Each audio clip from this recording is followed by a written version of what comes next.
നമസ്കാരം. ഷെക്കേന ബിഗ് ഡിബേറ്റിലേക്ക് സ്വാഗതം. നീതി നിഷേധിക്കപ്പെട്ട പാവങ്ങളുടെ അവകാശങ്ങൾക്കായുള്ള ഫാദർ സ്റ്റാൻ സ്വാമിയുടെ പോരാട്ടം അവസാനിച്ചിരിക്കുന്നു. പാർശ്വവൽക്കരിക്കപ്പെട്ടവരുടെ അവകാശങ്ങൾക്കായി പോരാടിയ ഒരു മനുഷ്യന് അടിസ്ഥാന മനുഷ്യാവകാശങ്ങൾ പോലും നിഷേധിക്കപ്പെട്ട് ജീവൻ വെടിയേണ്ടി വന്നു. അധികാരവർഗം അല്പം മനുഷ്യത്വം കാണിച്ചിരുന്നുവെങ്കിൽ, നീതിപീഠം ഒന്ന് കണ്ണു തുറന്നിരുന്നുവെങ്കിൽ ആ വിലപ്പെട്ട ജീവൻ നമുക്ക് രക്ഷിക്കാമായിരുന്നു. ഷെക്കേന ബിഗ് ഡിബേറ്റ് ചർച്ച ചെയ്യുന്നു ഭരണകൂട നീതികേടിന്റെ ഇരയോ ഫാദർ സ്റ്റാൻ സ്വാമി. ഈ ചർച്ചയിൽ നമ്മോടൊപ്പം ചേരുന്നു ജെസ്യൂട്ട് സഭയുടെ ഔദ്യോഗിക വക്താവ് ഫാദർ ബിനോയ്, രാഷ്ട്രീയ നിരീക്ഷകൻ Shri Rahul Easwar, advocate Vinod Mathew, UN international senior official Shri Joseph MB IAS. 4 പേർക്കും ഈ ചർച്ചയിലേക്ക് സ്വാഗതം. ആദ്യം ഫാദർ ബിനോയ്, നമുക്കറിയാം സമാനതകളില്ലാത്ത നീതി നിഷേധമാണ് ഫാദർ സ്റ്റാൻ സ്വാമിക്ക് നേരിടേണ്ടി വന്നത്. 2020 ഒക്ടോബറിൽ NIA അദ്ദേഹത്തെ അറസ്റ്റ് ചെയ്യുമ്പോൾ ഗുരുതരമായ ആരോപണങ്ങളാണ് ഫാദർ സ്റ്റാൻ സ്വാമിക്കെതിരെ ഉന്നയിച്ചത്. അദ്ദേഹത്തിന് മാവോയിസ്റ്റുകളുമായി ബന്ധമുണ്ട്, അദ്ദേഹം കൺവീനറായ ഒരു സംഘടനയ്ക്ക് നക്സലൈറ്റുകളുമായി അടുത്ത സൗഹൃദമുണ്ട് എന്നൊക്കെ. യഥാർത്ഥത്തിൽ ആരായിരുന്നു ഫാദർ സ്റ്റാൻ സ്വാമി? ഫാദർ ബിനോയ്.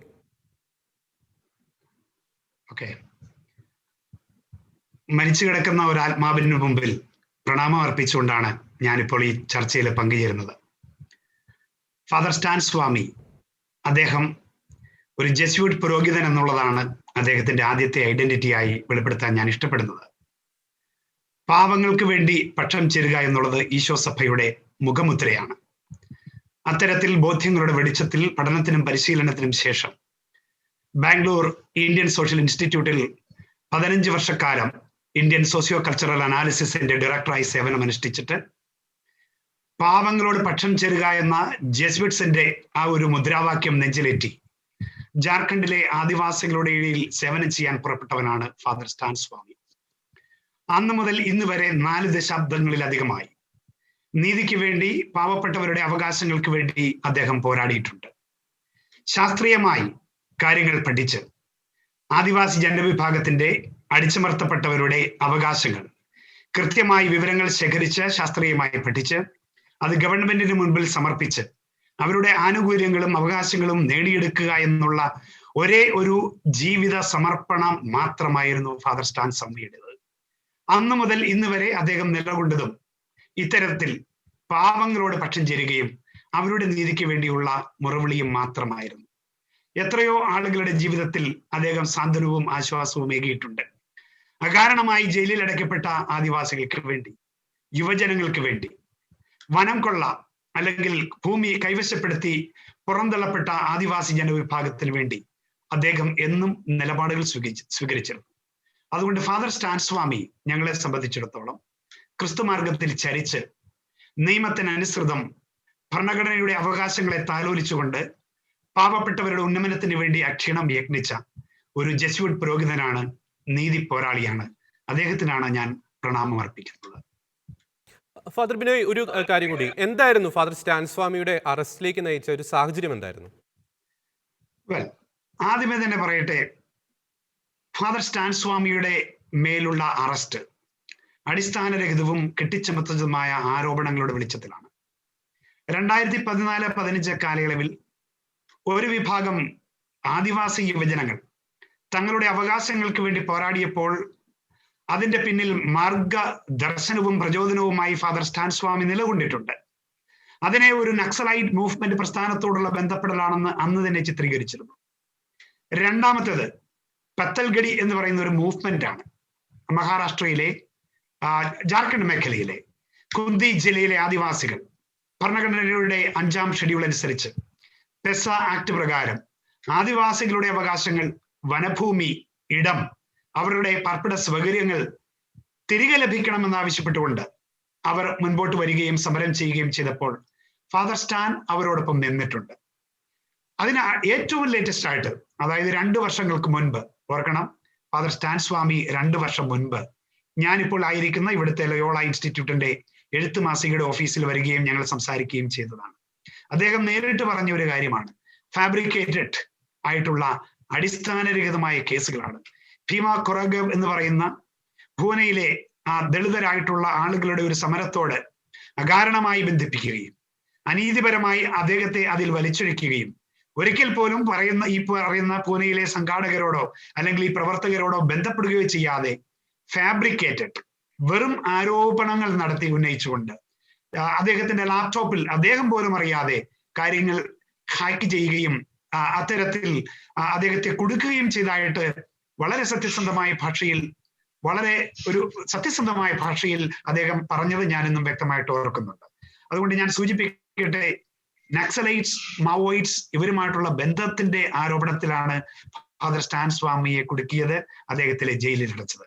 ഓർക്കണം, എനിക്കൊരു ചോദ്യമേ ഇപ്പോൾ ചോദിക്കാനുള്ളൂ, ആരാണ് ഒരു നക്സലൈറ്റ്, ആരാണ് ഒരു തീവ്രവാദി? കാരണം ഈ ഫാദർ സ്റ്റാൻ സ്വാമിയെ ജയിലിൽ അടച്ചതിന്റെ മുഖ്യ കാരണം അദ്ദേഹം ഒരു ഭീകരവാദിയാണ് അല്ലെങ്കിൽ രാജ്യദ്രോഹിയാണ് എന്ന് മുദ്ര കുത്തിക്കൊണ്ടാണ്. ഈ കാലഘട്ടത്തിന് ഏറ്റവും ആവശ്യം ഇത്തരത്തിലുള്ള ചില നിർവചനങ്ങളാണ് അല്ലെങ്കിൽ വ്യക്തതകളാണ്. അത് ഭാരതീയ പൊതുസമൂഹത്തിന്റെ ആവശ്യമായിട്ട് ഞാൻ മുൻപോട്ട് വയ്ക്കുകയാണ്. അദ്ദേഹത്തെ വ്യാജ ആരോപണങ്ങൾ നടത്തി കുടുക്കിയെങ്കിൽ, അദ്ദേഹത്തെ ഒരു ദേശദ്രോഹിയായി ചിത്രീകരിച്ചെങ്കിൽ, മനുഷ്യാവകാശ പ്രവർത്തകൻ എന്ന നിലയിൽ ഭരണഘടന മുൻപോട്ട് വയ്ക്കുന്ന അദ്ദേഹത്തിന്റെ മനുഷ്യ ജീവിതത്തിന്റെ അന്തസ്സും അദ്ദേഹത്തിന്റെ അത്തരത്തിലുള്ള പ്രിവിലേജസും എവിടെ എന്നുള്ള ഒരു ചോദ്യം ഇവിടുത്തെ ഭരണകൂടത്തോട് നിയമ സംവിധാനങ്ങളോട് ചോദിക്കുവാൻ ഞാനിപ്പോൾ നിർബന്ധിതനാകുകയാണ്. വ്യക്തമാണ്. ശ്രീ രാഹുൽ ഈശ്വർ, ഫാദർ ബിനോയ് പറഞ്ഞതുമായി ബന്ധപ്പെട്ട് രണ്ട് കാര്യങ്ങൾ. എന്തുകൊണ്ടാണ് ആദിവാസികൾക്കിടയിലും പാവങ്ങൾക്ക് വേണ്ടിയും പ്രവർത്തിക്കുന്നവരെ ഭരണകൂടം ഇത്രത്തോളം ഭയപ്പെടുന്നത്? രണ്ടാമത്തെ ചോദ്യം, ഭരണകൂടത്തിന് ഇഷ്ടമില്ലാത്തവരെ മാവോയിസ്റ്റുകളും നക്സലേറ്റുകളുമായി മുദ്ര കുത്തുന്നത് ശരിയാണോ? ശ്രീ രാഹുൽ ഈശ്വർ. സ്റ്റാൻ സ്വാമി എന്ന നമ്മുടെ പിന്നോക്ക വിഭാഗങ്ങൾക്ക്, ആദിവാസികൾക്ക് വേണ്ടി ഒരുപാട് പ്രവർത്തിച്ച അദ്ദേഹത്തിന്റെ ചില നയനിലപാടുകളോട് വിയോജിപ്പുണ്ടെങ്കിലും അദ്ദേഹത്തിന്റെ സേവന തൽപരത, അദ്ദേഹത്തിന്റെ നമ്മുടെ ജനതയോടുള്ള ഇഷ്ടം, അദ്ദേഹത്തിന്റെ കർമ്മകുശലത ഇവയെല്ലാം ബഹുമാനിച്ചുകൊണ്ട് അദ്ദേഹത്തിന് ആദരാഞ്ജലികൾ അർപ്പിക്കുന്നു. തീർച്ചയായും സംഭവിച്ചത് ദൗർഭാഗ്യകരമാണ്. ഒരു മനുഷ്യൻ പോലും അത് ഹൃദയത്തിൽ കൈവച്ച് നന്നായിരുന്നു എന്ന് പറയുമെന്ന് തോന്നുന്നില്ല. ഒരു എക്സ്ട്രീം റൈറ്റ് വിങ് അല്ലാതെ ആരും അത് പറയുമെന്ന് തോന്നുന്നില്ല. അതുകൊണ്ട് വളരെ ദൗർഭാഗ്യകരമാണ്.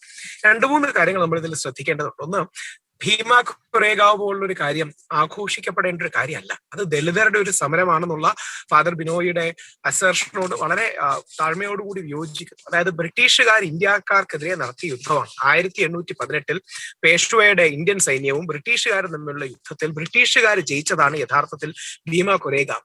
ചരിത്രത്തിൽ ഹൈന്ദവ സമൂഹത്തിനുള്ളിലുള്ള പരസ്പരമുള്ള സംഘർഷങ്ങൾ ഊതിപ്പെരിപ്പിക്കുന്നതിന്റെ ഭാഗമായിട്ടോ വളർത്തിയെടുക്കുന്നതിന്റെ ഭാഗമായിട്ടോ ചിലപ്പോഴെങ്കിലും അത് ആഘോഷിക്കപ്പെടുകയും മറ്റും ചെയ്യുമ്പോൾ അതിനൊരു കാസ്റ്റ് ആയിട്ടുള്ള കോൺഫ്ലിക്റ്റ് എലിമെന്റ്സും ഉണ്ട്. അതുകൊണ്ട് തീർച്ചയായിട്ടും ഭീമ കൊറേഗാവിനെ കുറിച്ച് ഉള്ള നെറേറ്റീവ് നമ്മളൊന്ന് പുനർചിന്തിക്കണം. പക്ഷെ കുറെ കൂടെ ആഴമേറിയ ഒരു പ്രശ്നം, നേരത്തെ ഫാദർ ബിനോയ് പറഞ്ഞോട് യോജിക്കുന്നു. ഞങ്ങളെല്ലാം ക്രിസ്ത്യൻ സ്കൂളുകൾ പഠിച്ചു വന്നതാണ്. ഞാൻ പലപ്പോഴും പറയാറുണ്ട്, ഞാൻ മാത്രമല്ല എൻ്റെ അമ്മയും മുത്തശ്ശിയും അടക്കം നമ്മൾ ക്രിസ്തീയ വിദ്യാലയങ്ങളിൽ പഠിച്ചാണ് കേരളവും ഇന്ത്യയിലെ നല്ലൊരു ശതമാനം സ്ഥലങ്ങളിലെയും വിദ്യാഭ്യാസം മുമ്പോട്ട് വന്നത്. പ്രത്യേകിച്ച് നമ്മുടെ കേരളത്തിലെ ലയോളയാണെങ്കിലും ജസ്യൂട്ട് പിതാക്കന്മാരുടെ സ്ഥാപനങ്ങളാണെങ്കിലും ഏറ്റവും ആദരവും സ്നേഹവും തന്നെയാണ് പൊതുസമൂഹം എന്ന് നൽകുന്നത്.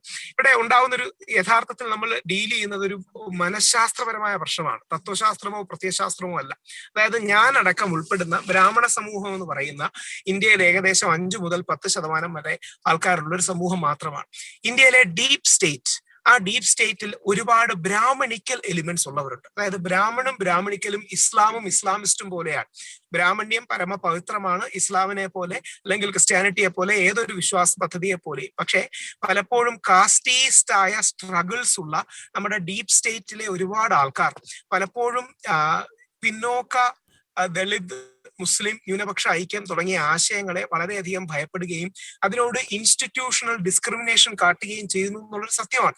അത് സിദ്ദിഖാപ്പന്റെ കാര്യത്തിലാണെങ്കിലും തമാശ പറയാൻ പോകുന്നു എന്ന പേരിൽ അറസ്റ്റ് ചെയ്യപ്പെട്ട ആഴ്ചകളോളം ജയിൽ കടന്ന മുനവർ ഫാറൂഖിയുടെ കാര്യത്തിലാണെങ്കിലും ഗോരഖ്പൂരിലെ പാവപ്പെട്ട ഹിന്ദു കുട്ടികൾക്ക് സ്വന്തം കയ്യിൽ നിന്ന് കാശിട്ട് ഓക്സിജൻ മേടിച്ചു കൊടുത്ത നല്ലവനായ ഡോക്ടർ കഫീൽ ഖാൻ, അദ്ദേഹം 6 മാസത്തോളം പിന്നീട് ജയിലിൽ കിടന്നു. ആ കാര്യത്തിലാണെങ്കിലും ഒരു ഇൻസ്റ്റിറ്റ്യൂഷണൽ കാസ്റ്റീസം നമ്മുടെ നാട്ടിലുണ്ട്. അതിനർത്ഥം ഏതെങ്കിലും ബ്രാഹ്മണ സമൂഹം തെറ്റാന്നല്ല. 99% ബ്രാഹ്മണരും അങ്ങനെയല്ല. പക്ഷെ 1% എക്സ്ട്രീം ബ്രാഹ്മണിക്കൽ എന്ന് പറയുന്ന എന്ത് പേര് വിളിച്ചാലും കാസ്റ്റീസ്റ്റ് എന്നോ ബ്രാഹ്മണിക്കൽ എന്നോ ഉള്ള ആൾക്കാർ പലപ്പോഴും. രാഹുൽ ഈശ്വർ, ഒരു മിനിറ്റ് ഇടപെടുക. നമുക്ക് ഫാദർ സ്റ്റാൻ സ്വാമിയുടെ കേസിൽ അദ്ദേഹം എന്നെ അറസ്റ്റ് ചെയ്യുന്നു. അദ്ദേഹം നമ്മൾ ആത്യന്തികമായിട്ട് നോക്കുവാണെങ്കിൽ ഒരു മനുഷ്യനാണ്. നമ്മൾ ഒരു ഉദാഹരണം, അദ്ദേഹം നേരിട്ട നീതി നിഷേധത്തിന്റെ ഒരു ഉദാഹരണം ഞാൻ ചൂണ്ടിക്കാണിക്കാം. 2020 ഒക്ടോബറിൽ അദ്ദേഹത്തെ അറസ്റ്റ് ചെയ്യുന്നു. നവംബറിൽ നമുക്കറിയാം അദ്ദേഹം ഒരു പാർക്കിൻസൺ രോഗബാധിതനാണ്. നവംബറിൽ അദ്ദേഹം ശൈത്യകാല വസ്ത്രവും സ്ട്രോയും സിപ്പറും ആവശ്യപ്പെടുന്നു. അപ്പോൾ എന്നെ സത്യവാങ്മൂലം നൽകുകയാണ്, അതൊന്നും ഞങ്ങൾ അദ്ദേഹത്തിൽ നിന്ന് തിരികെ മേടിച്ചിട്ടില്ല. പക്ഷേ ഒരു മാസത്തോളം അദ്ദേഹത്തിന് കാത്തിരിക്കേണ്ടി വന്നു. ഒരു മാസത്തോളം കോടതിയിൽ നിന്ന് അനുമതി ലഭിച്ചതിന് ശേഷം മാത്രമാണ് ഒരു വയോധികനായ ഒരു വൃദ്ധനായ ഒരു വ്യക്തിക്ക് സ്വന്തം അടിസ്ഥാന ആവശ്യങ്ങൾ പോലും നിർവഹിക്കാനുള്ള ഒരു സൗകര്യം ജയിലിൽ കിട്ടുന്നത്. ഈ ഒരു നീതി നിഷേധം കൊടിയ ഒരു അനീതി തന്നെയല്ലേ അത്? സംശയമൊന്നുമില്ല, അല്ലെന്ന് പറയാൻ കഴിയില്ല. ഞാനത് ഇന്ന് രാവിലെ ഹിന്ദുവിൽ കൂടെ വായിക്കുകയുണ്ടായി. അതായത് അദ്ദേഹം ആവശ്യപ്പെടുന്നു, NIA തങ്ങളുടെ കയ്യിൽ സ്ട്രോ ഇല്ല എന്ന് പറയുന്നു. അതിനുശേഷം കോടതി 20 ദിവസത്തോളം എടുക്കുന്നു. തിരിഞ്ഞു നോക്കുമ്പോൾ നമ്മളെന്ന ഇന്ത്യ എന്ന മഹാരാജ്യം, നമ്മുടെ സിസ്റ്റം ചെയ്യുന്ന തെറ്റുകൾ തന്നെയാണ്, ഇല്ലെന്ന് പറഞ്ഞിട്ട് കാര്യമില്ല. പക്ഷെ ഇവിടെ സംഭവിക്കുന്ന സൈക്കോളജിയാണ് ഞാൻ പറയുന്നത്. ഞാൻ വർഷങ്ങളോളം അങ്ങനെ സുപ്രീം കോടതിയിൽ കേസ് നടത്തിയിട്ടുള്ള ഒരാളാണ്. വളരെ ആഴത്തിൽ ഈ വിഷയങ്ങൾ കഴിയുന്നത്ര അടുത്തറിയാനുള്ള ഭാഗ്യമോ ദൗർഭാഗ്യമോ ഉണ്ടായ ആളാണ്. അതുകൊണ്ടാണ് ശബരിമല പ്രക്ഷോഭത്തിന്റെ കാര്യത്തിൽ പോലും ഞാൻ പറയുകയുണ്ടായി, ന്യൂനപക്ഷ അവകാശങ്ങൾ ഇല്ലാതാക്കാനും ആർട്ടിക്കിൾ 25, 26 മുതൽ 30 വരെ ദുർബലപ്പെടുത്താൻ വേണ്ടിയും യൂണിഫോം സിവിൽ കോഡ് കൊണ്ടുവരാൻ വേണ്ടിയുമാണ് ഈ ശബരിമല വിധിന്യായം പോലും ജസ്റ്റിസ് ദീപക് മിശ്ര എന്ന് പറയുന്ന ബ്രാഹ്മണിക്കൽ എന്ന് വിളിക്കാൻ കഴിയുന്ന ഒരാൾ കൊണ്ടുവരുന്നത്. അത് നമ്മുടെ ഇൻസ്റ്റിറ്റ്യൂഷണൽ ഒരു ഇഷ്യൂ ആണ്. ഇത് മാത്രമല്ല പല കേസുകളും. ഇത് ഇപ്പൊ സിദ്ദിഖ് കാപ്പനെ അറസ്റ്റ് ചെയ്തിരിക്കുന്നത് എന്താണ്? ലഹള ഉണ്ടാക്കാൻ പോകുമെന്ന് പറഞ്ഞാണ്. അതായത് ലഹള ഉണ്ടാക്കിയെന്നോ കുറ്റം ചെയ്തോന്നോ വന്നിട്ടില്ല, ഇനി ഉണ്ടാക്കാൻ പോകുന്നു എന്ന പേരിലാണ്. അതായത് മുസ്ലിം ആണെങ്കിൽ പലപ്പോഴും അവനെ പാകിസ്ഥാനിന്നോ ജിഹാദിന്നോ വിളിക്കുകയും അല്ലെങ്കിൽ ബാക്കിയുള്ളവരാണെങ്കിൽ നക്സലിസ്റ്റ് എന്ന് വിളിക്കുകയും ചെയ്യുന്ന ഒരു മനോഭാവം ഉണ്ട്. അതിനർത്ഥം നക്സലുകൾ പ്രശ്നമല്ല എന്നല്ല. തീർച്ചയായും ഒരു എക്സ്ട്രീം നക്സൽ സ്വഭാവമുള്ള ആൾക്കാരുണ്ട്, അവർ രാജ്യത്തിന് ഡേഞ്ചറാണ്. PM മൻമോഹൻ സിംഗ് പറഞ്ഞതുപോലെ ഇന്ത്യയുടെ ഏറ്റവും വലിയ ആഭ്യന്തര സുരക്ഷാ വിഷയം നക്സലിസം തന്നെയാണ്. എന്നാൽ നമ്മൾ ഇവിടെയാണ് മിതവാദത്തിന്റെയും ഒരുമയുടെയും ഒക്കെ പ്രസക്തി വരുന്നത്. അതായത് സമൂഹത്തിൽ എക്സ്ട്രീം പൊസിഷൻസ് എടുക്കാതെ മിതവാദത്തിന്റെ ഭാഗമായി നിന്ന് ആൾക്കാരെ ഒരുമിച്ച് കൊണ്ടുപോകാൻ കഴിയുമ്പോഴാണ്. അവിടെയാണ് ദളിത് ഞാൻ ഒരുപാട് ദളിത് മീറ്റിംഗ്സിന് പോകുന്ന ഒരാളാണ്. ഞാൻ അവരോടും അഭ്യർത്ഥിക്കാറുണ്ട്, ഈ ഭീമ കൊറേഗാവ് പോലുള്ള കാര്യങ്ങൾ വളരെ ഡിവൈസീവാണ്. അതിന്റെ പേരിൽ അറസ്റ്റ് ചെയ്യപ്പെട്ട ഏക്നാഥ് ബോർലെ അല്ലെങ്കിൽ സംഭാജി ഭിഡെ എന്നിവരെ പിന്നീട് ഭരണകൂടങ്ങൾക്ക് പിടിക്കാൻ പോലും കഴിഞ്ഞിട്ടില്ല. അത് കുറ്റമായിരിക്കാം, കുറവായിരിക്കാം. ഇത് രാഷ്ട്രീയത്തിനപ്പുറം ഒരു പ്രശ്നമായ ഡീപ് സ്റ്റേറ്റിന്റെ വിഷയമാണെന്ന് പറയാൻ കാരണം, മുമ്പ് BJP ഇരുന്നപ്പോഴാണ് ഈ അറസ്റ്റ് നടന്നത്. അതിനുശേഷം കോൺഗ്രസിനും കൂടി പ്രാധാന്യമുള്ള NCPക്കും ശ്രീ ശരത് പവാറിനും ഒക്കെ പ്രാധാന്യമുള്ള ഗവൺമെന്റ് മഹാരാഷ്ട്രയിൽ വന്നല്ലോ.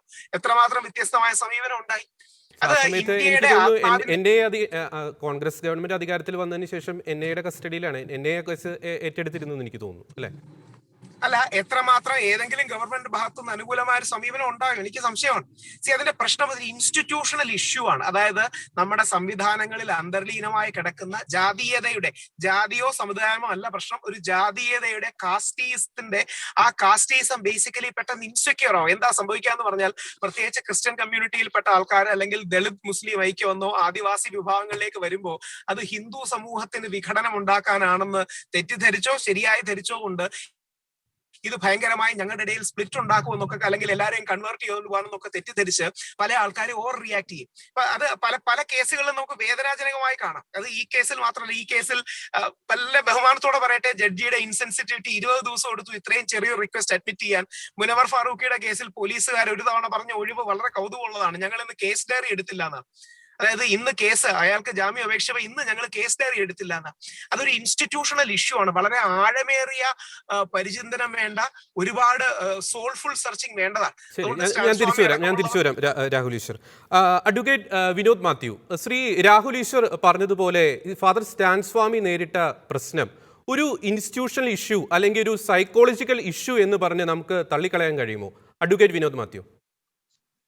ഒരിക്കലും ഞാൻ രാഹുൽ ഈശ്വർ പറഞ്ഞതിനോട് ഒരു പൂർണ്ണമായും യോജിക്കുകയാണ്. കാരണം രാഹുൽ ഈശ്വർ എന്താ പറഞ്ഞത്, അദ്ദേഹം ഞാൻ വളരെ ആഗ്രഹിച്ച അദ്ദേഹത്തിന്റെ വർത്തമാനം കേൾക്കാം. അദ്ദേഹം പലപ്പോഴും നമുക്കറിയാം പല വിഷയങ്ങളിൽ എക്സ്ട്രീം ലെവലിൽ സംസാരിക്കുന്നു. പക്ഷേ ഈ വിഷയത്തിൽ വളരെ മാനുഷികമായ ആ വിഷയത്തെ അദ്ദേഹം എടുത്തു എന്നുള്ളത് അദ്ദേഹത്തോട് വളരെ അടുത്ത് നിന്നുകൊണ്ട് സംസാരിക്കുകയാണ്. പക്ഷെ ഞാൻ ഈ വിഷയത്തെ അങ്ങനെ അല്ല കാണുന്നത്. ഞാൻ കാണുന്നത്, നമുക്കറിയാം നമ്മുടെ ഒരു ലീഗൽ തിയറി തന്നെയുണ്ട്.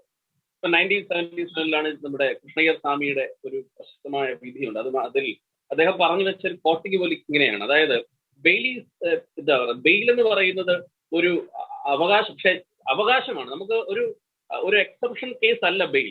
നമുക്കറിയാം. അതുകൊണ്ടാണ് നമ്മൾ പറയുന്ന ഒരു പ്രതി എന്ന് പറയുന്ന ആള് അയാളുടെ ശിക്ഷ വിധിക്കുന്നവരെ presume to be innocent person until proof is guilty എന്നാണ് പറയുന്നത്. അപ്പൊ അത്തരം ഒരു നിയമവ്യവസ്ഥയുള്ള ഒരു രാജ്യത്ത് അദ്ദേഹത്തിന് ബെയിൽ കൊടുത്തില്ല എന്നുള്ളത് അത് മറ്റൊരു വിഷയം. അതിന്റെ മെറിറ്റിലേക്ക്, പ്രോസിക്യൂഷന്റെ സംവിധാനത്തിലേക്ക് പോകുന്നില്ല. പക്ഷെ അദ്ദേഹം ആവശ്യപ്പെട്ട എന്താണ്? Under trial പ്രിസണറാണ്.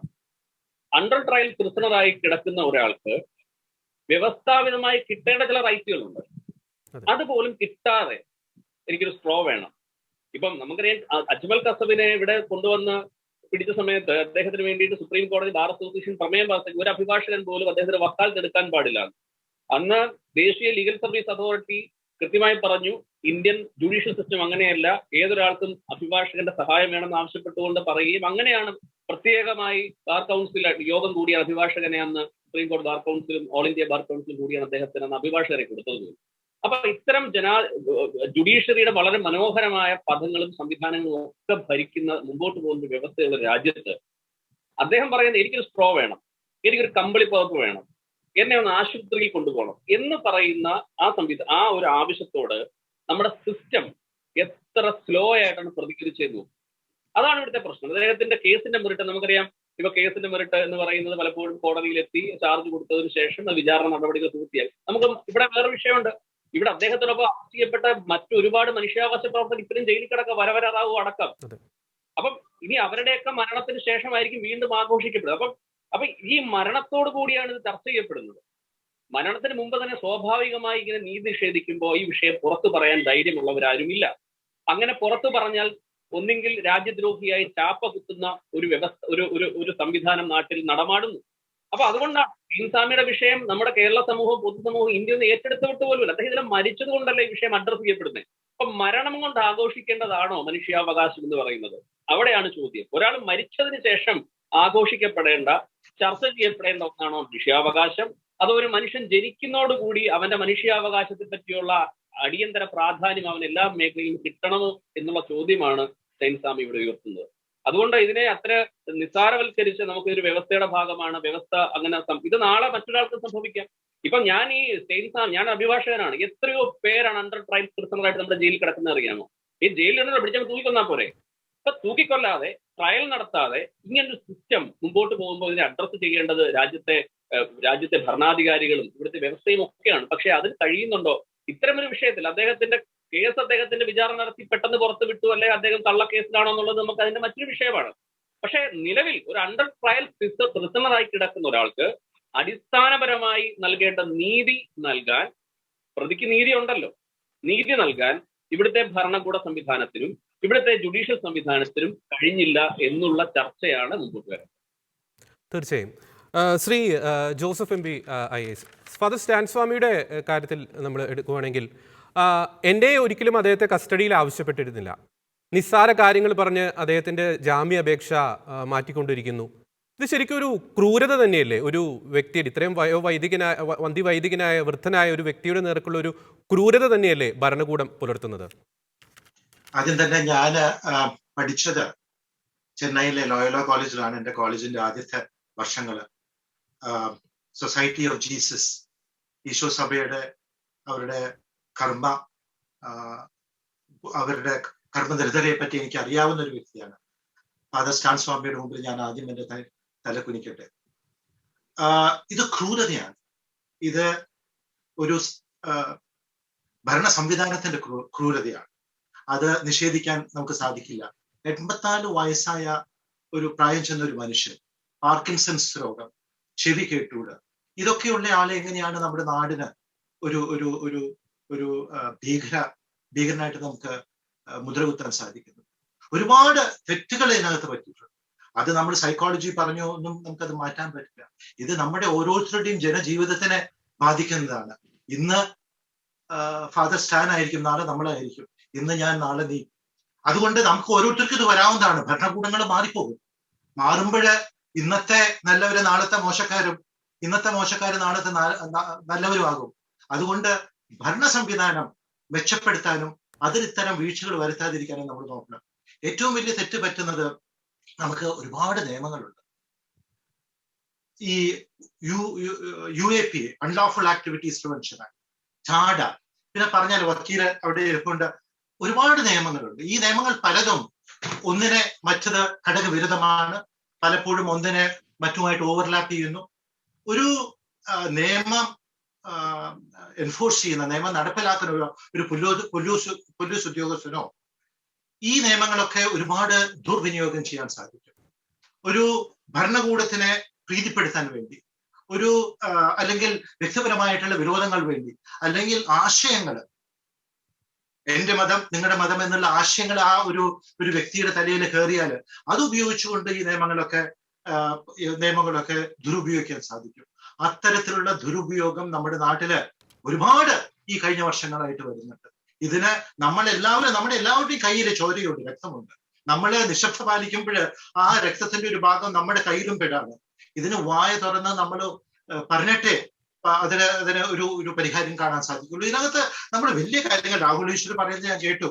ഈ വലിയ കാര്യങ്ങൾ പറഞ്ഞ് ഇതിന്റെ ഏറ്റവും അന്തസത്തായ പൊരുള് നമ്മള് മറന്നുകൂടാ.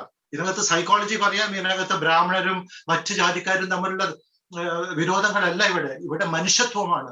അത് ബ്രാഹ്മണരാകട്ടെ, മറ്റു ജാതിക്കാരാകട്ടെ, ട്രൈബൽ ആകട്ടെ, ആ മനുഷ്യത്വം ഇല്ലാതെ പോയാൽ, അവർക്ക് വേണ്ടി പ്രവർത്തിക്കുന്ന ഇല്ലാതെ പോയാൽ ഇത്തരത്തില് നിയമങ്ങൾ ദുരുപയോഗിക്കപ്പെടാം.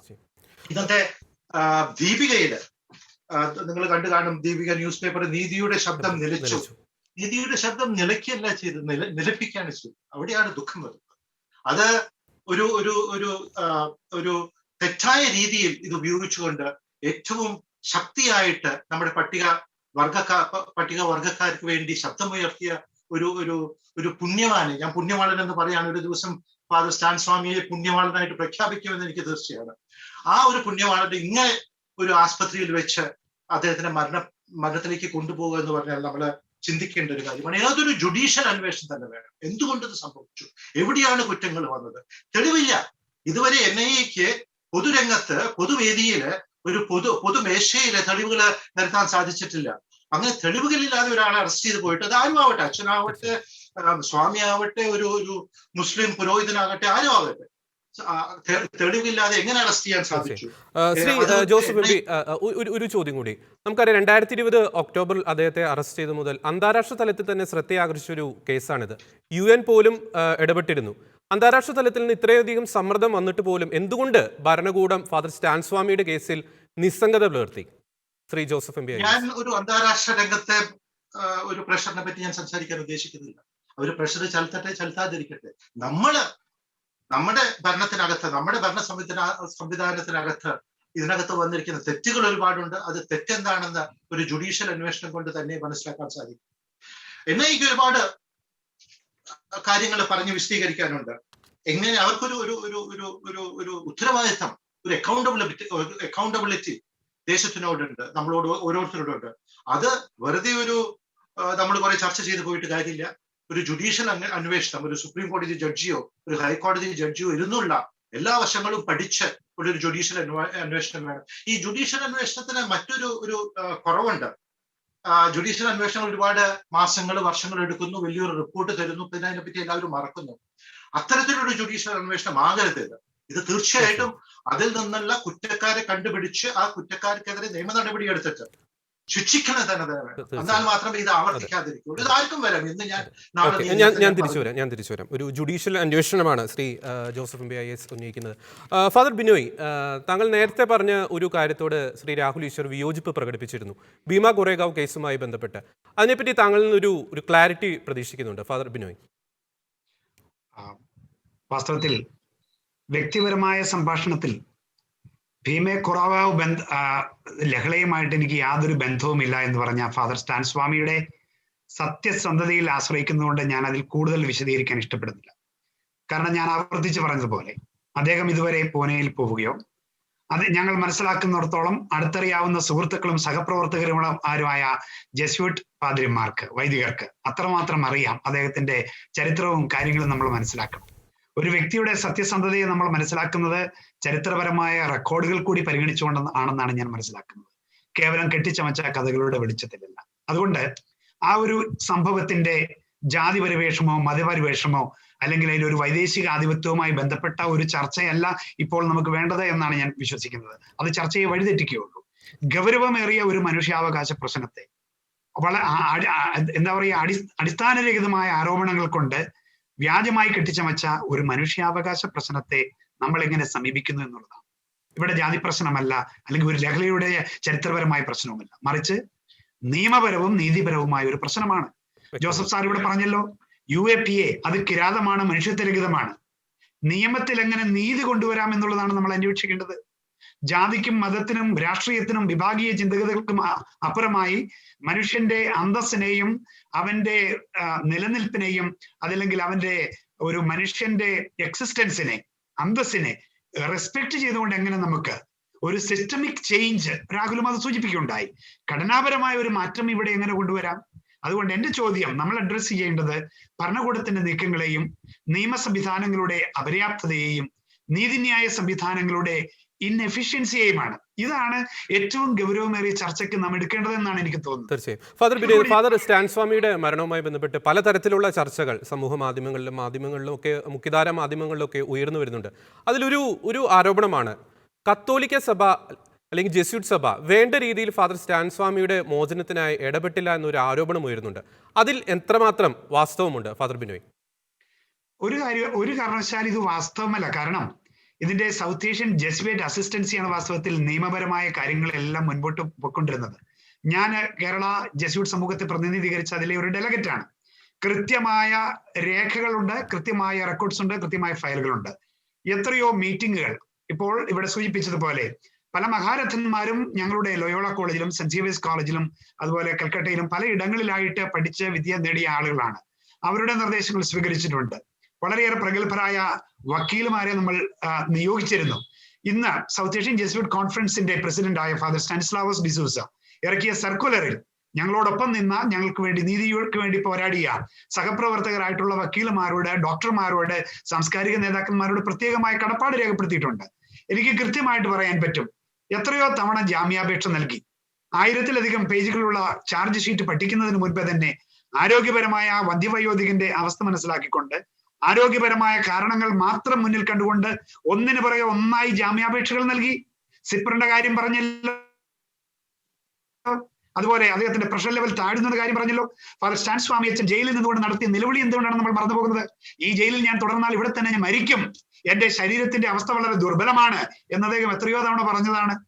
കൂട്ടിൽ കിടക്കുന്ന കിളിക്ക് പാടാൻ കഴിയുമെന്ന് പറഞ്ഞാലും അതൊരു പീഡിതന്റെ ശബ്ദമായിട്ട് നമ്മൾ കാണണം. മരണം അദ്ദേഹത്തെ കീഴടക്കി. ഒരു പ്രവാചക ശബ്ദമായി, ധീരമായ ശബ്ദമായി അദ്ദേഹത്തിന്റെ നിലവിളി ഇന്നും ഭാരതീയ മനസാക്ഷിയെ പിടിച്ചു കുലുക്കുമെന്ന് തന്നെയാണ് ഞാൻ വിശ്വസിക്കുന്നത്.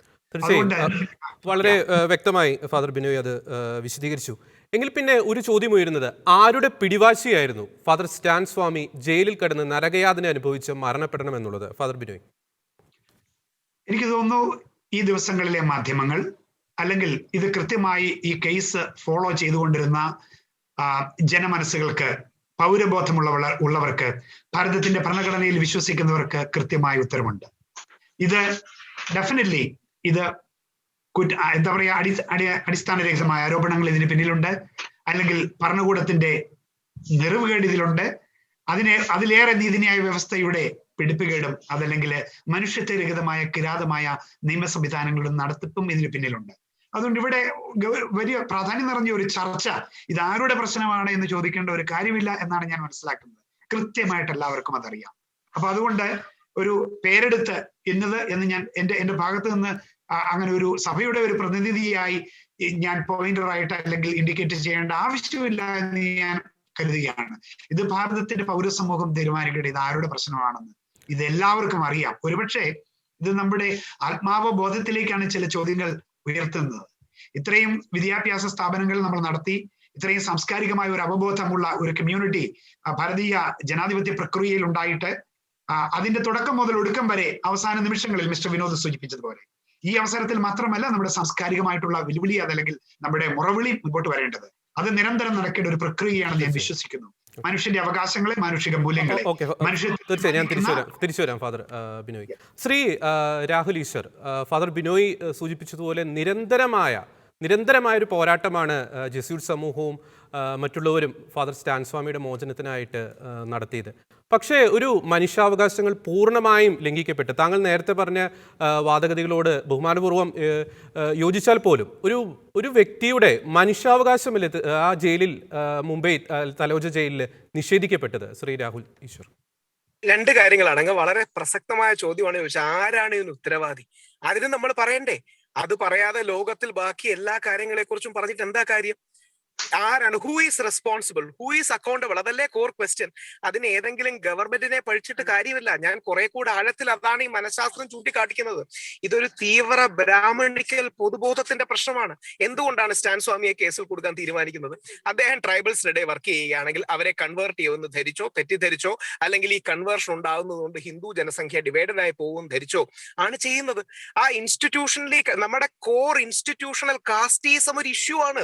ഒരു ബ്രാഹ്മണനായ ഹിന്ദുവായ റൈറ്റ് വിങ് ആക്ടിവിസ്റ്റ് ആയ ഹിന്ദു കോഴ്സുകൾ എടുക്കുന്ന എനിക്കിത് തുറന്നു പറയാമെങ്കിൽ എനിക്ക് കുറെ കൂടെ സ്വാതന്ത്ര്യമുണ്ട് തുറന്നു പറയാൻ ബാക്കിയുള്ളവരെ കാട്ടി. കാര്യം എന്റെ സമുദായത്തിൽ ഉണ്ടാകുന്ന തെറ്റുകളായതുകൊണ്ട് എനിക്ക് കുറെ കൂടെ ഓപ്പൺ ആയി തുറന്നു പറയാം. ഇതാണ് ഇതിലെ കോർ ഇഷ്യൂ. ഈ കോർ ഇഷ്യൂ അഡ്രസ് ചെയ്യാതെ നമ്മൾ സംസാരിച്ചിട്ട് കാര്യമില്ല. മുനവർ ഫാറൂഖിയുടെ കാര്യമാണെങ്കിലും സിദ്ദിഖാപ്പന്റെ കാര്യമാണെങ്കിലും വർഷങ്ങളായി കിടക്കുന്ന മദനിയുടെ കാര്യമാണെങ്കിലും ഇവരാരും കുറ്റം ചെയ്തു എന്ന് പറഞ്ഞല്ല കിടക്കുന്നത്. ഒന്നെങ്കിൽ കുറ്റം ചെയ്യാൻ പോകുന്നെന്നോ അല്ലെങ്കിൽ കുറ്റത്തെ കുറിച്ച് സംശയമുണ്ടെന്നോ. ഇപ്പൊ നേരത്തെ എനിക്കൊന്ന് ജോസഫ് സാറാണ് പറഞ്ഞതെന്ന്, എന്നെ ഒരു തവണ പോലും ചോദിച്ചില്ലല്ലോ. സ്റ്റാൻ സ്വാമിയെ നിങ്ങൾക്ക് ഏതെങ്കിലും കാര്യത്തിൽ ചോദ്യം ചെയ്യണമെന്ന് ഒരു തവണ പോലും ചോദിച്ചില്ല. ഞാൻ സത്യസന്ധമായിട്ടാണ് പറയുന്നത്. വെറുതെ മെനക്കെടുത്താൻ ചെയ്യുന്നതാണിത്. ഈ പല കേസുകളും ആഴത്തിൽ പഠിക്കുകയും കഫീൽ ഖാൻ അടക്കമുള്ളവരോട് അടുത്ത് ഇന്ററാക്ട് ചെയ്യുകയും ചെയ്തതെന്ന് പറയണം. അദ്ദേഹം ഇറങ്ങിയതിന് ശേഷം എനിക്ക് നന്ദി അയച്ചിരുന്നു, ട്വിറ്ററിലടക്കം അദ്ദേഹത്തെ സപ്പോർട്ട് ചെയ്തു. വെറുതെ മെനക്കെടുത്താൻ വേണ്ടി ചെയ്യിക്കുന്നതാണ്. ആ മെനക്കെടുത്തിന്റെ പിന്നിൽ ഒരു മനഃശാസ്ത്രമുണ്ട്. ആ മനഃശാസ്ത്രം സവർണ ജാതീയ ബ്രാഹ്മണിക്കൽ പൊതുബോധത്തിൽ നിന്നുണ്ടാകുന്ന നിങ്ങളുടെ പ്രവർത്തനങ്ങളും അസ്തിത്വവും ഞങ്ങൾക്ക് അപകടമാണെന്നും നിങ്ങളെ നേരിട്ട് ഞങ്ങൾക്ക് എതിർക്കാൻ കഴിയില്ലെന്നും അതുകൊണ്ട് ഞങ്ങൾക്ക് അധികാരമുള്ള സ്ഥാനങ്ങളിൽ നിങ്ങളെ പരമാവധി മെനക്കെടുത്തുമെന്നുള്ള ഇന്ത്യയിലെ ഡീപ് സ്റ്റേറ്റിലെ തീവ്ര ബ്രാഹ്മണിക്കൽ എലിമെന്റ്സിലെ ഒരു പ്രശ്നമാണ്. ഇത് നമ്മൾ അഡ്രസ് ചെയ്യാതെ ഇത് അന്താരാഷ്ട്ര മനുഷ്യാവകാശ പ്രശ്നം ഒന്നും പറഞ്ഞിട്ട് കാര്യമില്ല. ഈ ചെയ്ത ആൾക്കാരുടെ എല്ലാം ജാതിപരമായ മതപരമായ ഘടന എടുത്തു നോക്കി അവർ മുസ്ലിങ്ങളാണോ? ഏതെങ്കിലും ക്രിസ്ത്യാനികളാണോ ഇത് ചെയ്തത്? ഏതെങ്കിലും ദളിതരാണോ ചെയ്തത്? ഏതെങ്കിലും പിന്നോക്ക വിഭാഗക്കാരാണോ ചെയ്തത്? ഇതിന്റെ പിന്നിൽ ബുദ്ധിസ്റ്റുകളാണോ, സിഖുകളാണോ, ജൈനന്മാരാണോ? ബാക്കി ആരാ വിഭാഗം ഉള്ളത്? ആ സവർണ ഹിന്ദു വിഭാഗത്തിലെ തീവ്ര സുരക്കാരാണ് ഇതിന്റെ പിന്നിൽ. അത് BJP എന്ന ഗവൺമെന്റിനെ കുറ്റം പറഞ്ഞുകൊണ്ട് കാര്യമൊന്നുമില്ല. അതൊരു ഇൻസ്റ്റിറ്റ്യൂഷണൽ ഇഷ്യൂ ആണ്. കേരളത്തിലടക്കം ആദിവാസികൾക്ക് വേണ്ടി കേസ് നടത്തിയപ്പോൾ ഞാൻ തന്നെ തിരിച്ചറിഞ്ഞ കാര്യങ്ങളിലൊന്നാണ് ഇൻസ്റ്റിറ്റ്യൂഷണലൈസ്ഡ് ആ ഇഷ്യൂ ഉണ്ട്. അതിനർത്ഥം ബ്രാഹ്മണർ തെറ്റാണെന്നല്ല. ഞാൻ അടക്കമുള്ള സമുദായത്തിലെ 99% ആൾക്കാരും നല്ലവരാണ്. പക്ഷേ ഞങ്ങളുടെ ഇടയിൽ അടക്കമുള്ള എക്സ്ട്രീം ലൈനേഴ്സ് എന്നോ ഹാർഡ് ലൈനേഴ്സ് എന്നോ വിളിക്കുന്ന ആൾക്കാരുണ്ട്. അവർ പലപ്പോഴും അവർക്ക് കിട്ടുന്ന അധികാര സ്ഥാനങ്ങളിൽ നിന്ന് ന്യൂനപക്ഷങ്ങളെയും പിന്നോക്കക്കാരെയും ദളിതരെയും ബാക്കിയുള്ളവരെയും അകറ്റി നിർത്താനുള്ള ഒരു മെന്റാലിറ്റി ഉള്ളവരാണ്. ആ മെന്റാലിറ്റിയെ മൂട് പിടിച്ച് അവർ ദേശീയത എന്ന് പറയും. പിന്നീട് ഇടയ്ക്കിടയ്ക്ക് ലോകാസമസ്ത സൂനോ ഭവന്തു എന്ന് പറയും. ഇതിനപ്പുറം ജെനുവിൻലി ഒരു ലോകാസമസ്ത സൂനോ ഭവന്തുവോ ഗാന്ധിജിയോ ഇതൊന്നും മനസ്സിലേക്ക് ആവാഹിച്ചിട്ടില്ല. അതായത് കൃത്യം പറഞ്ഞാൽ ഗോഡ്സെ ബ്രാഹ്മണിക്കലാണ്. രാജഗോപാലാചാര്യ പിള്ളവർ നല്ല ബ്രാഹ്മണരാണ്. ഇവർ തമ്മിൽ, അതായത് ഇസ്ലാമും ഇസ്ലാമിസവും പോലെയാണ് ബ്രാഹ്മണിക്കലും ബ്രാഹ്മണനും തമ്മിൽ. ബ്രാഹ്മണ്യം നല്ലതാണ്, പക്ഷെ ബ്രാഹ്മണിക്കൽ തീവ്രമാണെന്ന് പറയുന്ന പോലെ. അപ്പൊ ഈ ജാതീയപരമായ ഘടനയിൽ വിശിഷ്യ ദളിത് പിന്നോക്ക സമൂഹങ്ങൾക്ക് മറ്റൊരു സ്വത്വം ഉണ്ടാകുന്നതിന് അരക്ഷിതമാകുന്ന സവർണ മനസ്സിന്റെ ഓവർ റിയാക്ഷൻസോ റിവെഞ്ചോ ആണ് ഇതിൽ സംഭവിക്കുന്നത്. ഇതാണ് ഇതിന്റെ ഇത് ഇരിക്കുന്നവർക്കോ അല്ലെങ്കിൽ കേൾക്കുന്നവർക്കോ അറിയാഞ്ഞിട്ടല്ല. അവിടെയാണ് നമ്മൾ മൂടിക്കെട്ടി ആർക്കും മനസ്സിലാകാത്ത ഭാഷയിൽ നീതിയുടെ തത്വശാസ്ത്രമാണെന്നും അന്താരാഷ്ട്ര മനുഷ്യാവകാശത്തിന്റെ പ്രശ്നമാണെന്നും അല്ല, നമ്മളുടെ ഇടയിൽ ആഴത്തിൽ ഒരു പ്രശ്നമുണ്ട്. ആ പ്രശ്നത്തെ നമുക്ക് സോൾവ് ചെയ്യണം. എങ്ങനെ സോൾവ് ചെയ്യാം? ശ്രീ രാഹുൽ, അങ്ങ് പറഞ്ഞതുമായിട്ട് ബന്ധപ്പെട്ട ഒരു 2 ചോദ്യങ്ങൾ. താങ്കൾ പറഞ്ഞു താങ്കളുടെ ഭാഷയിൽ അത് മെനക്കെടുത്താൻ വേണ്ടിയിട്ട് ചെയ്യുകയാണെന്ന് പറയുന്നു. ഇന്ത്യ ഒരു ജനാധിപത്യ രാജ്യമാണ്. നമ്മുടെ ഭരണഘടന എല്ലാ വിഭാഗം ജനങ്ങൾക്കും തുല്യ അവകാശവും തുല്യ സ്വാതന്ത്ര്യവും ഈ രാജ്യത്ത് പ്രദാനം ചെയ്തിട്ടുണ്ട്. മാത്രമല്ല ഈ ഒരു മെനക്കെടുത്തൽ നമുക്ക് അവസാനിപ്പിക്കേണ്ടതല്ലേ? മാത്രമല്ല അങ്ങ് പറഞ്ഞതുപോലെ ഈ ഒരു എക്സ്ട്രീം ലൈൻ സ്വീകരിക്കുന്ന ആൾക്കാരുടെ ഒരു സ്വാധീനം നമ്മുടെ രാഷ്ട്രീയ ഭരണകൂട മേഖലകൾ വിമുക്തമാകേണ്ടതല്ലേ ശരിക്കും? 2 കാര്യങ്ങളാണ് അതിൽ. ഒന്ന്, അത് രാഷ്ട്രീയമല്ല, ഇന്ത്യയുടെ ഡീപ് സ്റ്റേറ്റിലാണ് പ്രശ്നം. ആ ഡീപ് സ്റ്റേറ്റിന്റെ ഭാഗമായി, ഡീപ് സ്റ്റേറ്റ് എന്ന് പറഞ്ഞാൽ നമ്മുടെ ജുഡീഷ്യറി, IB, NIA, ഗവൺമെന്റിന്റെ അപ്പാരറ്റസ്, സ്റ്റേറ്റ് മെഷീനറി, ഇതിലെല്ലാം നിൽക്കുന്ന ആൾക്കാർ. ഇവര് പലപ്പോഴും വെളിയിൽ ഞങ്ങൾക്ക് ജാതിയും മതവും ഒന്നുമില്ല, ഞങ്ങൾ ദേശസ്നേഹികൾ മാത്രമാണ് എന്ന് പറയുന്ന ആൾക്കാരാണ്. ഇതിനൊരു രാഷ്ട്രീയത്തിനേക്കാൾ ആഴമേറിയ തലത്തിൽ ഒരു ഇൻസ്റ്റിറ്റ്യൂഷണൽ കാസ്റ്റീസ്റ്റ് ഇഷ്യൂ ഉണ്ട്. അത് എല്ലാ സ്ഥലങ്ങളിലും. ഇപ്പൊ കേരളത്തിലാണെങ്കിൽ നമ്മുടെ ഡീപ് സ്റ്റേറ്റിൽ കൂടുതൽ നായർ നസ്രാണി സ്വാധീനമാണുള്ളത്. നോർത്തിലേക്ക് പോയാൽ കൂടുതൽ സവർണ ഹിന്ദു സ്വാധീനമാണുള്ളത്. ഇത് ആത്മാർത്ഥമായി അഡ്രസ് ചെയ്ത് ഇതിനൊരു കൺസെൻസസ് ഉണ്ടാക്കിയില്ലെങ്കിൽ പറ്റുന്നത് ഈ രീതിയിൽ പോകും. ഇനി അങ്ങ് പറയുണ്ടായി ഭരണഘടന എല്ലാവർക്കും നൽകുന്ന അംബേദ്കർ അടക്കമുള്ള മഹാന്മാർ വിഭാവനം ചെയ്തതാണ്. പക്ഷേ ഭരണഘടനയും അധികാരവും പ്രയോഗിക്കുന്നവന്റെ ആത്മാവിന്റെ ശുദ്ധി പോലെ ഇരിക്കും, അല്ലെങ്കിൽ പറയുന്നവന്റെ ആത്മാവിന്റെ നന്മ പോലെ ഇരിക്കും. അതുകൊണ്ടാണല്ലോ ശ്രീ സ്റ്റാൻ സ്വാമിക്കടക്കം ഒരു സ്ട്രോ കൊടുക്കുന്നതിന് എനിക്ക് തോന്നുന്നില്ല ആരും എതിര് പറയുന്നു. പക്ഷേ എന്തിനും ചെറിയ റെസിസ്റ്റൻസ് വേണ്ടി വരുന്നതോ അല്ലെങ്കിൽ ഏതെങ്കിലും കാര്യത്തിന്, ഇത് മാത്രമല്ല നമുക്ക് എത്രയോ കേസുകൾ അങ്ങനെയുണ്ട്. ഈ കേസുകൾക്കെല്ലാം ഒരു ഘടനാപരമായ പാറ്റേൺ ഉണ്ട്. ആ പാറ്റേൺ പരിശോധിച്ചാൽ അതിന് അന്തർലീനമായ ഒരു മനഃശാസ്ത്രമുണ്ട്. ആ മനഃശാസ്ത്രത്തെ നമ്മൾ അഡ്രസ് ചെയ്തില്ലെങ്കിൽ ഇത് ഇന്ത്യയുടെ നീതിന്യായ വ്യവസ്ഥയുടെ പ്രശ്നമല്ല, പകരം ആ നീതിന്യായ വ്യവസ്ഥയിൽ ഇരിക്കുന്ന തെറ്റായ ചിന്താഗതിയുള്ള കുറെ മനുഷ്യരുടെ പ്രശ്നമാണ്.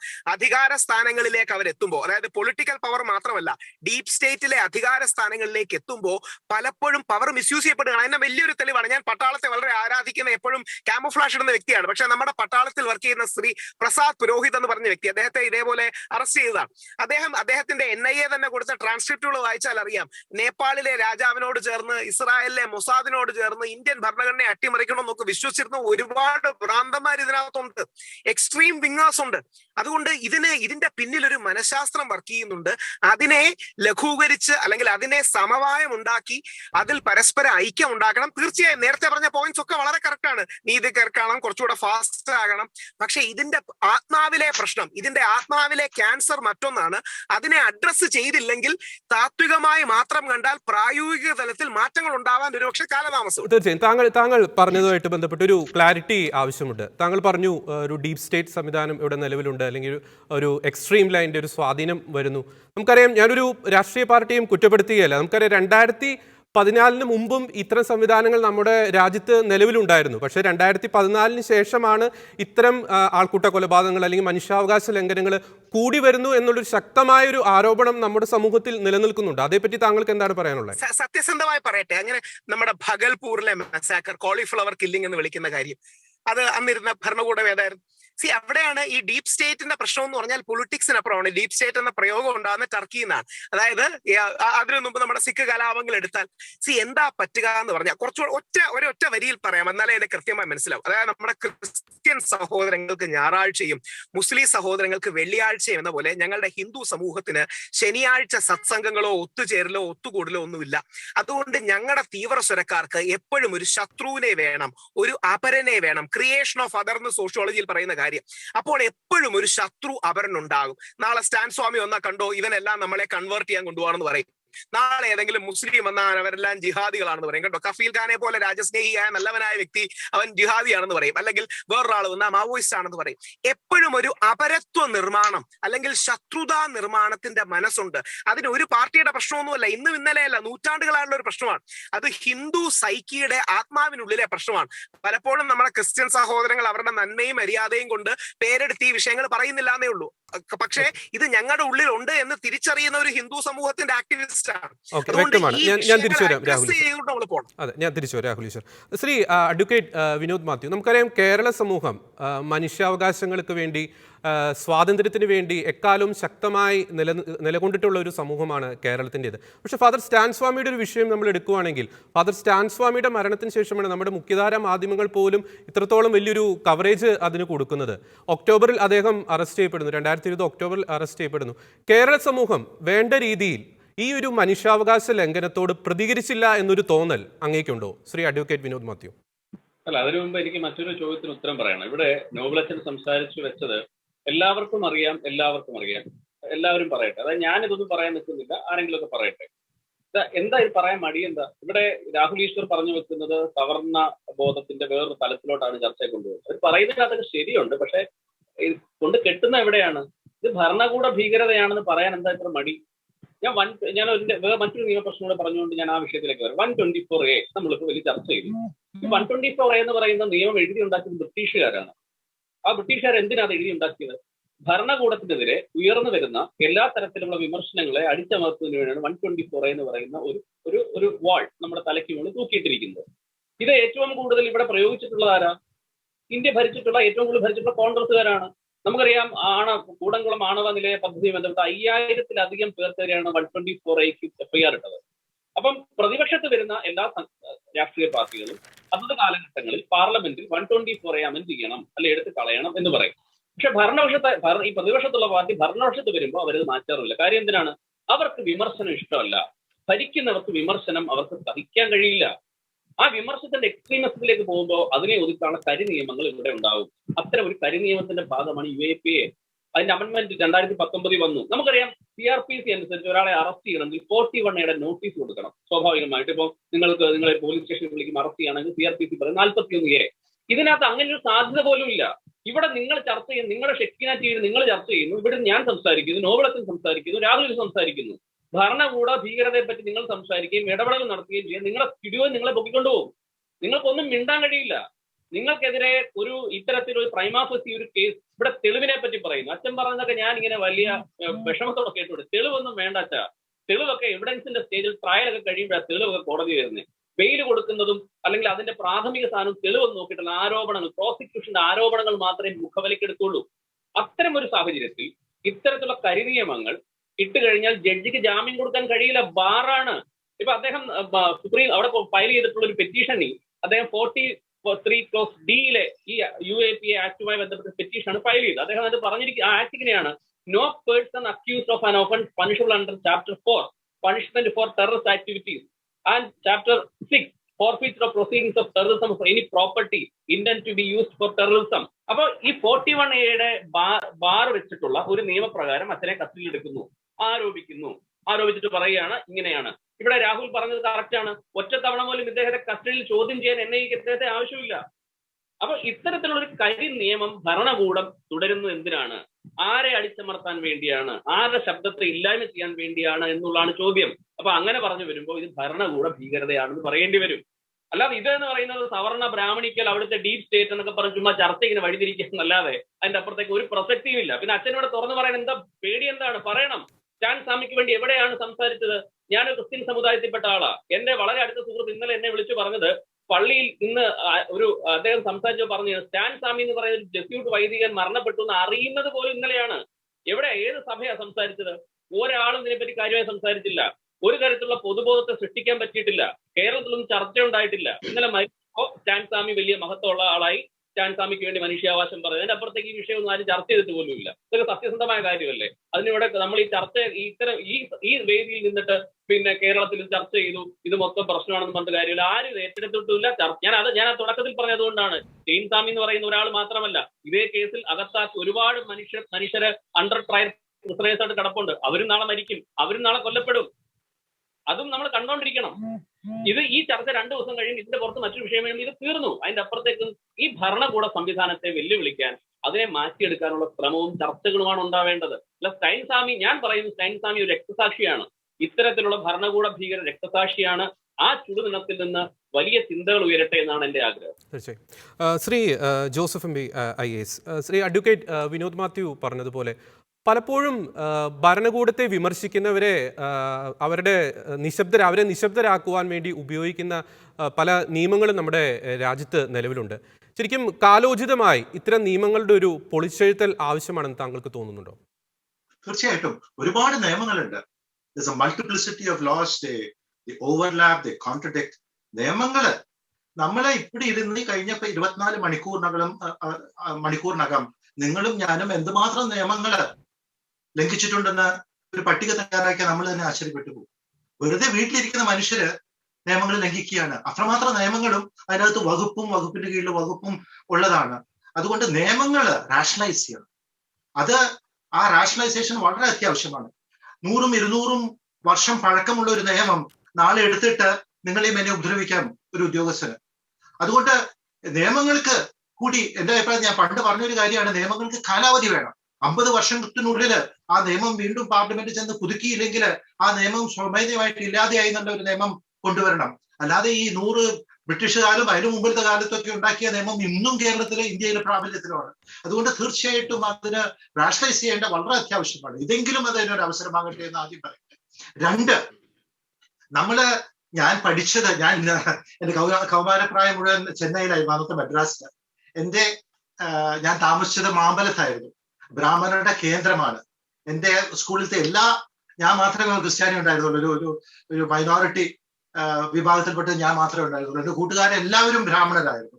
അയ്യര്, 3 വട്ട നാമോട്ട് അയ്യങ്കാര്, മറ്റേ ശിവ വർഷിപ്പ് ചെയ്യുന്ന അയ്യര്, എല്ലാവരും അവരെല്ലാവരും എനിക്കിപ്പോഴും ബോധ്യമാണ്. അങ്ങനെ ഒരു ബ്രാഹ്മണർ വേഴ്സസ് നോൺ ബ്രാഹ്മണർ ആയിട്ട് ഈ ചർച്ച നമ്മൾ മാറ്റരുത്. ഡീപ് സ്റ്റേറ്റ് എന്ന് പറഞ്ഞുകൊണ്ട് ഒരു ബ്രാഹ്മണ വിരോധം ഇതിനകത്ത് വളർത്തുന്നത് തെറ്റാണ്. ഞാൻ ശ്രീ ഈശ്വരനെ ഒരുപാട് ബഹുമാനിക്കുന്ന വ്യക്തിയാണ്, പക്ഷെ എങ്കിലും കൂടെ അത് ചെയ്യുന്നത് തെറ്റാണ്.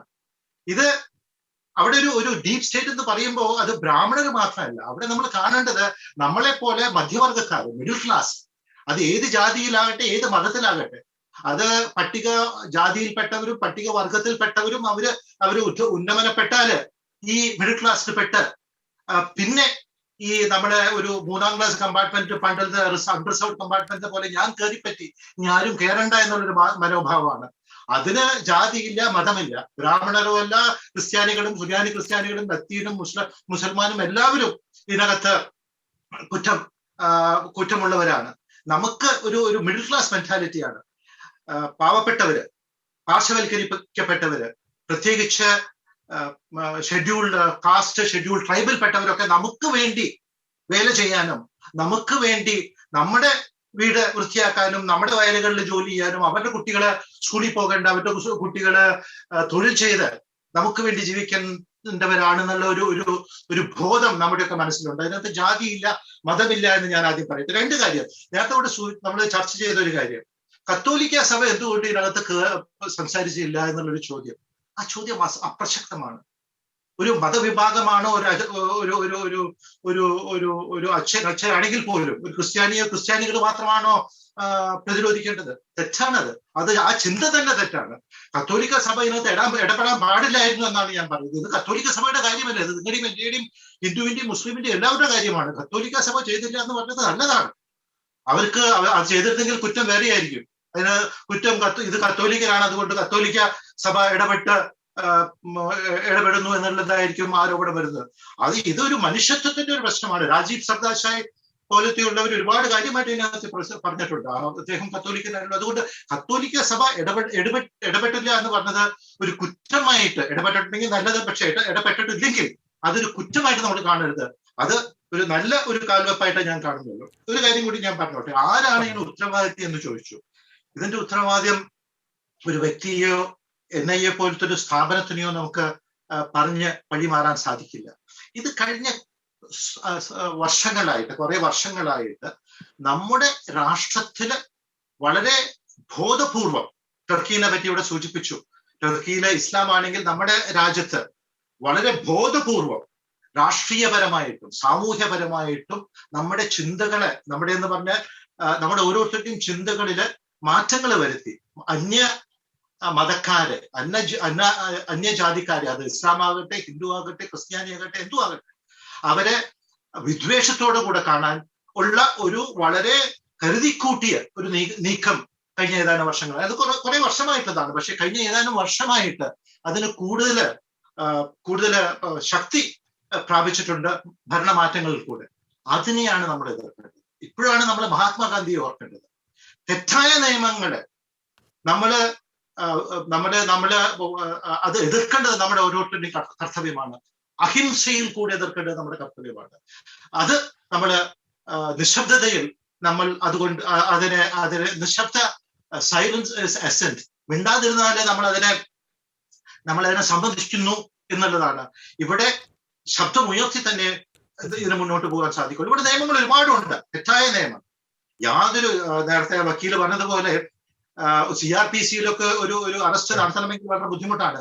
പക്ഷെ ഈ നിയമങ്ങൾ കൂടെ ഞാനിപ്പോ ഒരു പോലീസ് ഉദ്യോഗസ്ഥരാണ്, എനിക്ക് നിങ്ങളെ ഇഷ്ടപ്പെടുന്നില്ല എങ്കിൽ എനിക്ക് കുറെയൊക്കെ നിങ്ങളെ ഉപദ്രവിക്കാനും അറസ്റ്റ് ചെയ്ത് കൊണ്ടുപോകാനൊക്കെ സാധിക്കും. അതിന്റെ എടുക്കേണ്ട ഒരു നിയമവ്യവസ്ഥയിൽ, ഒരു ഭരണവ്യവസ്ഥയിൽ അതിനെടുക്കേണ്ട സേഫ് ഗാർഡ്സ് ഒന്നും ഇല്ലാതെ മാറുന്നു. അതിനകത്ത് നമ്മൾ ഓരോരുത്തരും ഉത്തരവാദിത്തമുണ്ട്. നമ്മുടെ മീഡിയ അതിനകത്ത് ഉത്തരവാദിത്തപ്പെട്ടവരാണ്. നമ്മളെ പോലെയുള്ളവരാണ്. ഒരു പരിധി വരയ്ക്ക് നമ്മുടെ കോടതികൾ ഇതിനകത്ത് ഉത്തരവാദിത്തപ്പെട്ടവരാണ്. രാഷ്ട്രീയ ഭരണകൂടം ഇതിനകത്ത് ഉത്തരവാദിത്തമുണ്ട്. ഇത് തീർച്ചയായിട്ടും നമ്മൾ ശബ്ദം ഉയർത്തിയേ പറ്റൂ. സ്റ്റാൻ സ്വാമിയുടെ മരണം ശബ്ദം ഉയർത്താനുള്ള ഒരു അവസരം നമുക്ക് തന്നിരിക്കുകയാണ്. ഈ ശബ്ദം നിലച്ചു പോകരുത്. ഇങ്ങനെ പോയാൽ ഈ നാട്ടിൽ നമ്മൾ ഓരോരുത്തരും ഓരോരുത്തരും ഒരു കാലത്ത് അനുഭവിക്കേണ്ടി വരും. തീർച്ചയായും വ്യക്തമാണ്. നമ്മുടെ ചർച്ചയിലെ ഒരു സമാപനത്തിലേക്ക് വരാം. ഫാദർ ബിനോയ്, നേരത്തെ അഡ്വക്കേറ്റ് വിനോദ് മാത്യു ഉന്നയിച്ചതുപോലെ ചില ഭയങ്ങൾ നമ്മുടെ അവകാശങ്ങൾക്ക് വേണ്ടി ശബ്ദമുയർത്തുന്നതിൽ നിന്ന് നമ്മെ പിന്നോട്ട് വലിക്കുന്നുണ്ടോ ഫാദർ ബിനോയ്?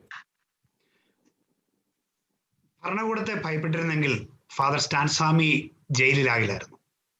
നീതിന്യായ സംവിധാനങ്ങളെ ഭയപ്പെട്ടിരുന്നെങ്കിൽ ഫാദർ സ്റ്റാൻ സ്വാമി ഇന്ന് മരിക്കില്ലായിരുന്നു. അദ്ദേഹം I am ready to sacrifice my life for A Noble cos എന്ന് പറഞ്ഞ് അഫേം ചെയ്തും റീഅഫേം ചെയ്തുമാണ് അദ്ദേഹം ജയിലിലേക്ക് പോയത്. ആ ജയിലിലേക്ക് പോകുന്നതിന് മുമ്പ് എറണാകുളത്ത് ഇവിടെ ഞങ്ങളുടെ സ്ഥാപനത്തിലൂടെ കടന്നുപോയത് ഞാൻ പറഞ്ഞു, ഇനി ഒരു വരവുണ്ടാകുമോ എന്ന് എനിക്ക് സംശയമുണ്ടെന്നുള്ള ഉറച്ച ബോധ്യമുണ്ടായിരുന്നു. ബോധ്യങ്ങളുടെ വെളിച്ചത്തിൽ എടുത്ത നിലപാടുകളാണ് ഫാദർ സ്റ്റാൻ സ്വാമിയെ ഭയരഹിതനായ ധീരനായ ഒരു പ്രവാചകനാക്കിയതെങ്കിൽ അദ്ദേഹത്തിന്റെ ശബ്ദം ഞാൻ അംഗമായിരിക്കുന്ന ഈശോ സഭയുടെ ശബ്ദമാണ്.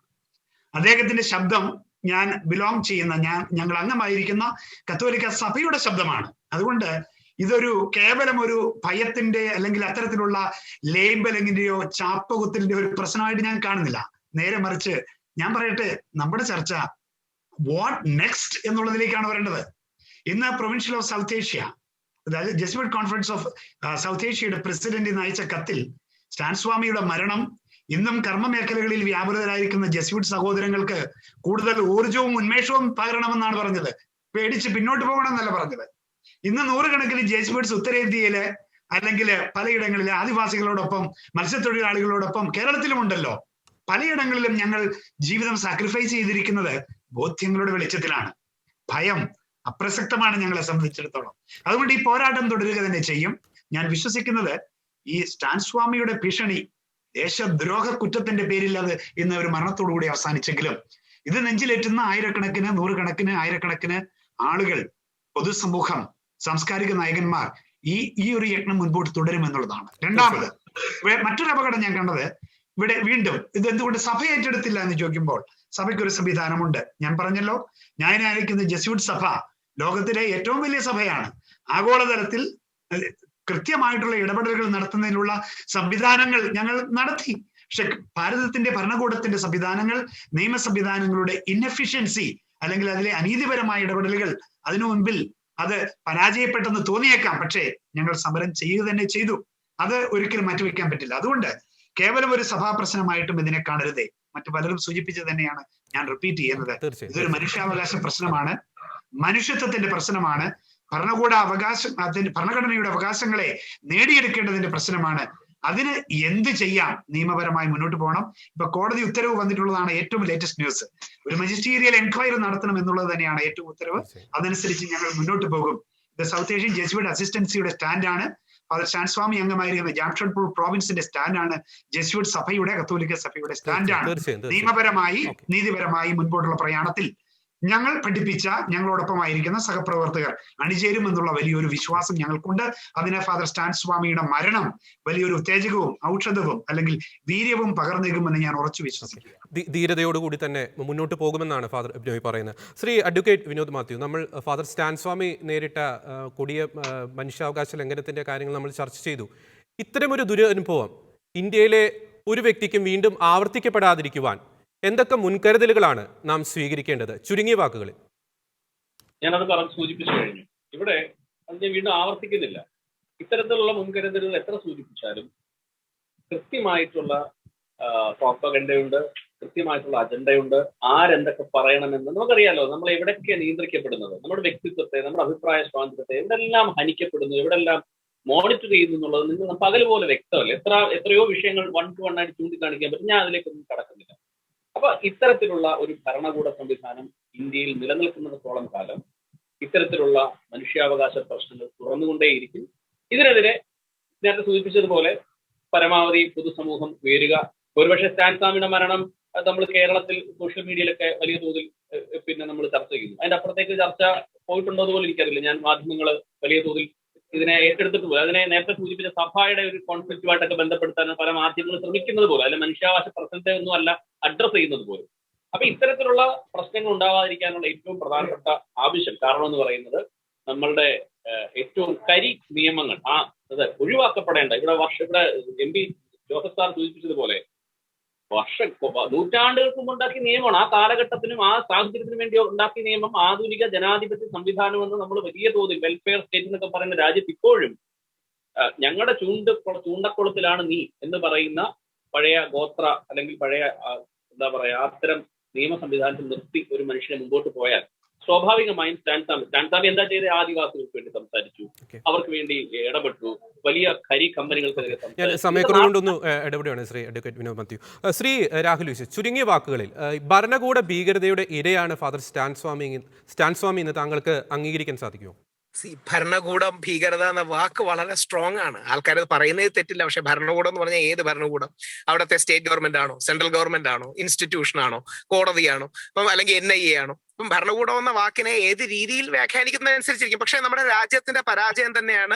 ഇനി അതിന് ഘടനാപരമായ ഒരുപാട് മാറ്റങ്ങൾ വരാം. ഉദാഹരണം, എല്ലാ നിയമങ്ങളിലും സെഡീഷൻ അടക്കം 124A ഡിസഫെക്ഷൻ ടുവേർഡ്സ് ഗവൺമെന്റ് എന്നുള്ളത് ഡിസഫെക്ഷൻ ടുവേർഡ്സ് നേഷൻ പോലെ കാര്യങ്ങളാക്കാം. കാര്യം ഗവൺമെന്റിനെതിരെ പറയുന്നത് ആരുടെയും റൈറ്റ് ആണല്ലോ. അപ്പൊ ഒരുപാട് ആർക്കൈക് ലോസ്, ചില കാര്യങ്ങളുടെ റിഫോർമേഷൻ വരുത്താം. പക്ഷെ ഒറ്റ സബ്മിഷൻ മാത്രമേ ഉള്ളൂ.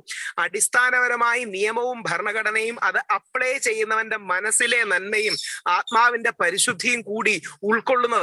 അടിസ്ഥാനപരമായ ആൾക്കാരിൽ ഹാർമണിയും നന്മയും ഉണ്ടാകുമ്പോൾ മാത്രമേ അത് പ്രയോഗിക്കുന്നവരും നിയമത്തിലും വരൂ.